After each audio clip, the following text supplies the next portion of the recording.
Halo semuanya, selamat datang. Pernah nggak sih ngerasa data digital kamu itu berantakan banget? Kayak lemari yang isinya udah campur aduk dan butuh dirapikan?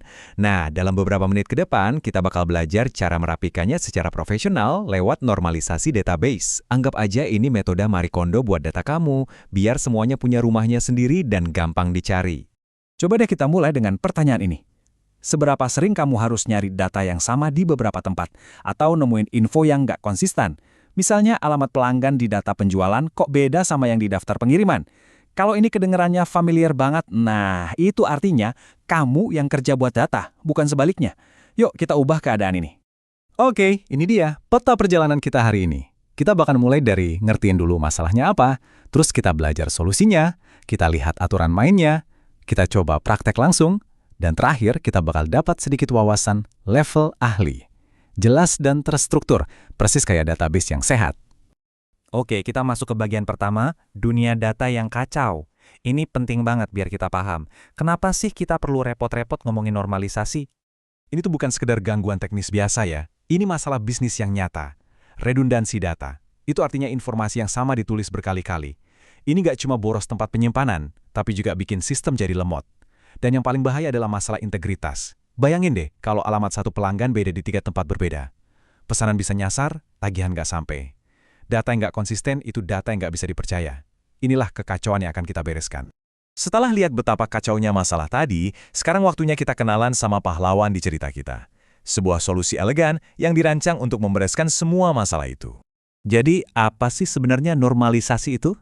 Gampangnya gini. Ini adalah proses memecah satu tabel data yang super besar dan berantakan, jadi beberapa tabel kecil yang rapi dan saling terhubung. Tujuannya cuma dua, ngurangin data yang diulang-ulang dan mastiin setiap info itu selalu akurat dan konsisten dimanapun. Inilah fondasi dari database yang sehat dan efisien. Dan kutipan ini, wah, pas banget buat merangkum semuanya. Normalisasi itu bukan sekedar pilihan, tapi benar-benar sebuah keharusan. Ini soal membangun sistem yang bisa diandalkan dari dasarnya, memastikan data kamu jadi aset yang kuat, bukan malah jadi sumber masalah. Tentu aja, proses beres-beres secanggih ini tuh gak dilakukan secara asal-asalan. Ada serangkaian aturan yang jelas dan logis yang harus kita ikuti.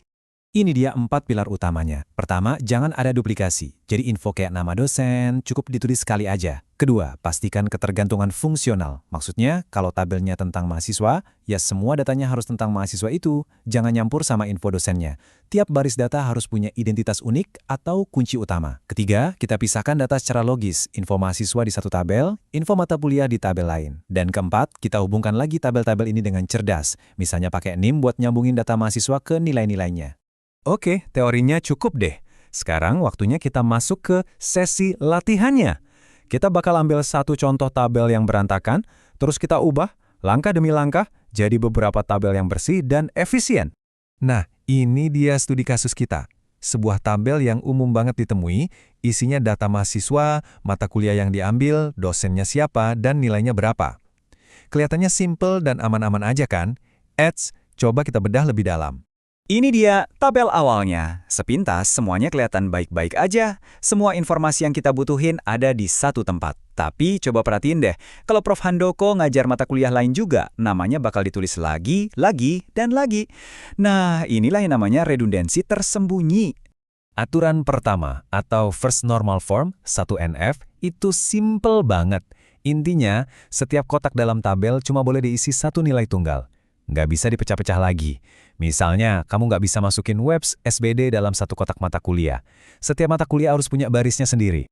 Nah, yang menarik dari tabel contoh kita ini, ternyata dia udah memenuhi syarat 1NF. Setiap kotaknya cuma berisi satu informasi. Satu NIM, satu nama, satu mata kuliah, dan seterusnya. Jadi langkah pertama udah beres. Gampang kan? Sekarang kita naik level kedua NF. Aturan ini intinya gini. Setiap informasi non-kunci harus bergantung pada keseluruhan kunci utama. Di kasus kita, kunci utamanya adalah gabungan NIM plus mata kuliah. Tapi coba lihat, nama mahasiswa. Dia kan cuma bergantung sama NIM, nggak peduli mata kuliahnya apa. Nah, inilah yang disebut ketergantungan parsial.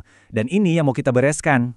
Caranya, kita pecah tabelnya. Kita buat tabel baru khusus untuk data yang cuma bergantung sama NIM, yaitu nama mahasiswa dan nilainya. Dengan begini, informasi pribadi mahasiswa jadi lebih rapi dan nggak tercampur. Lalu, ini tabel keduanya. Informasi dosen kan bergantungnya sama mata kuliah, bukan sama mahasiswanya. Dengan memisahkan ini, kita sudah berhasil mengurangi redundansi. Nama Prof. Handoko sekarang cuma muncul sekali untuk mata kuliah web. Nggak peduli ada berapa ratus mahasiswa yang ambil. Oke, langkah terakhir buat contoh kita, 3NF. Aturan ini ibaratnya memotong jalur perantara. Intinya, sebuah data nggak boleh bergantung sama data lain yang bukan kunci utama. Jadi semua data harus lapor langsung ke bosnya, yaitu si kunci utama. Nggak boleh lewat mandor.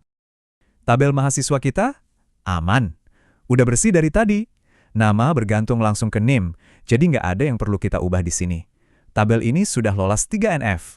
Nah, tapi lihat tabel mata kuliah yang tadi. Nama dosen bergantung pada mata kuliah, yang bukan kunci utama. Ini ada perantaranya. Untuk memutuskannya, kita akan pisahkan informasi dosen sepenuhnya. Di sini, kita ganti nama dosen dengan sebuah ID unik, yaitu kode dosen. Dan tada, ini dia potongan puzzle terakhir kita, tabel dosen yang baru.